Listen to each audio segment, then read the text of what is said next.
ujeedada aan hawshan maanta weerarda saxaafadda waxa weeye inaan ka warbixiyo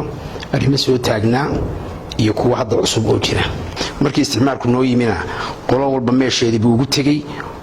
markii muran la isku qabtay xijiyada qolo walba wuxuu sameeyay diiwaan gelin marka tugaga ay galbeed u xigto tugaashidan oo labadiisa daamood ilaa laas qoray waxa uu diiwaan gashay yahay beesha la garab sare tugagaas oo anaguna aan u sii kala leenahay jifi qolo walba saas ingiriisku ugu register gareeyay wax muran kama taagnayn dadka halka degan ugu register qolo walba waxay haysataa registerkeedii waa u qoran tahay buugga gacanta ana ku haya 2018 bayna markaas muran bilaabeen halka waxay ka bilaabeen xashaan afkii tugaasna waa afkii shidan waa halka shaqaaqadii u dambeysay ka dhacday markii aanu murankii u dhacayna waan isqabsanay waa la isugu kaayimi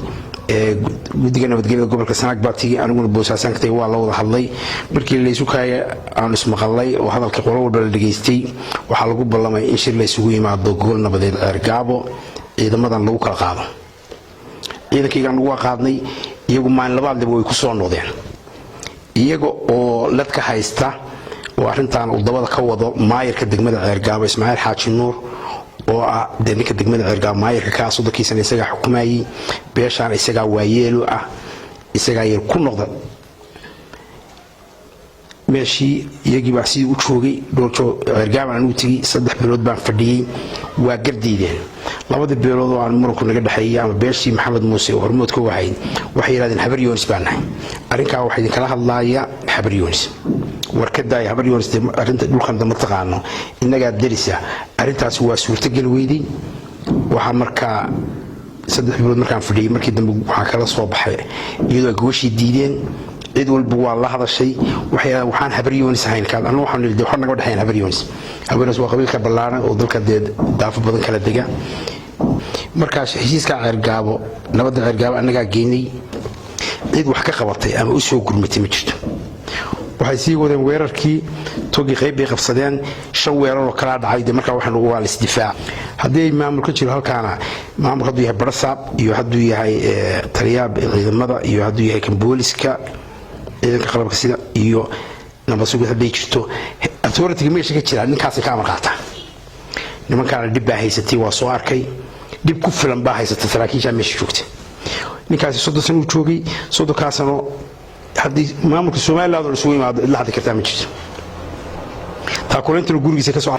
oo guddiga nabadgelyada markaa ninka Barsaabka iyo xubno kale warqad bay soo saareen ay leeyihiin togaan nimankaas ale waridu kuna meesha waqdariye la yiraahdo oo wada marsada buu Barsaabku halkaas aad leedihiin waxana la isu yimaado hal wada hadlo warqadii waxa uu ninka maayirka saxeexay markii dambe isaga yiri diida warqadii waa la fulindiye arinta dhulkayga taaka dhulkayga lagu soo xadgudbo diyaar ma difaaceeda iyo waan ku dhimanaynaa waan difaacayna lixdii weerar hore oo Ceergaabo ay ku qaadeen tugana waan qof looma xidhin iyagoo arkay xataa gurmadkii iyagoo diraaya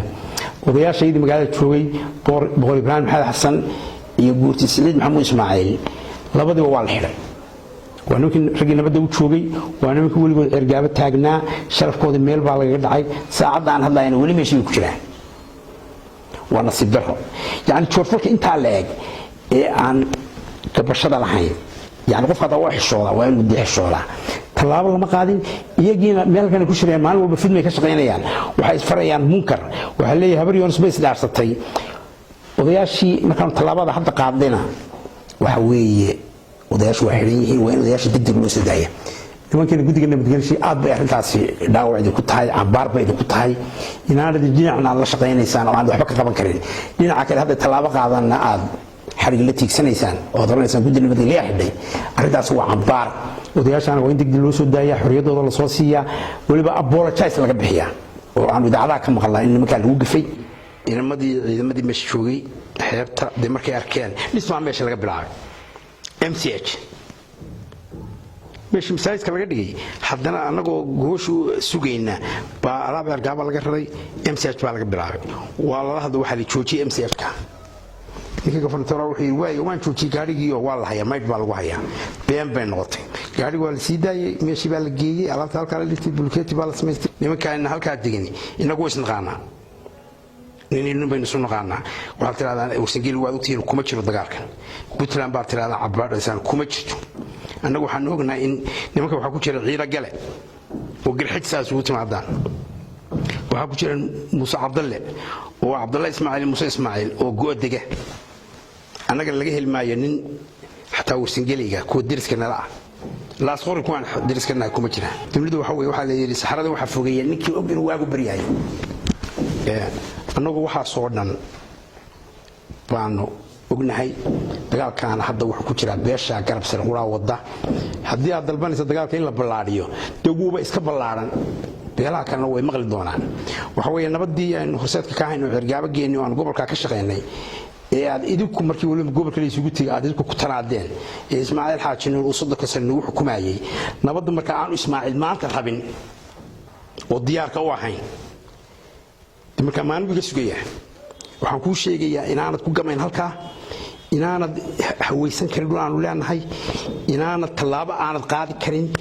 inaad waxa dhacana waad arki doontaa marka nabadda aan Ismaaciil rabin yaa rabo marka yaa ka filaya annaga waxa hadda dulqaadka aanu sameynay intaas noo weekay nimanka iyaga masaakiinta la qabtay iyaga waa la sii deynaya waa dambi la geli maayo laakiin waxaan ku sheegayaa tamartaada waxba la hadhin suma diidin nabadgeliyo ana waxaan ku leenahay waxba la hadhin anagu nabad baan rabnay intaasaan ka hadlaynay intaasaan dul qaadanaynay waxa weeyaan waan iska dhicinaynaa waan jawaabaro waad helaysaa jawaaba waad heli doontaa sababtoo ah maanta aad gurmadka cirgaaba ka wada maanta markii dadku ku yiraahdo war waxaan iyo fin dagaalkani ay ku qulqulsan moodo waan la socdaa maanta adigu hurinaysa adoo daadaas aad bay u nasiib darro tahay waxa weeyaan mowqifkii waxa weeyaan beesha garab sare way isdifaacaysa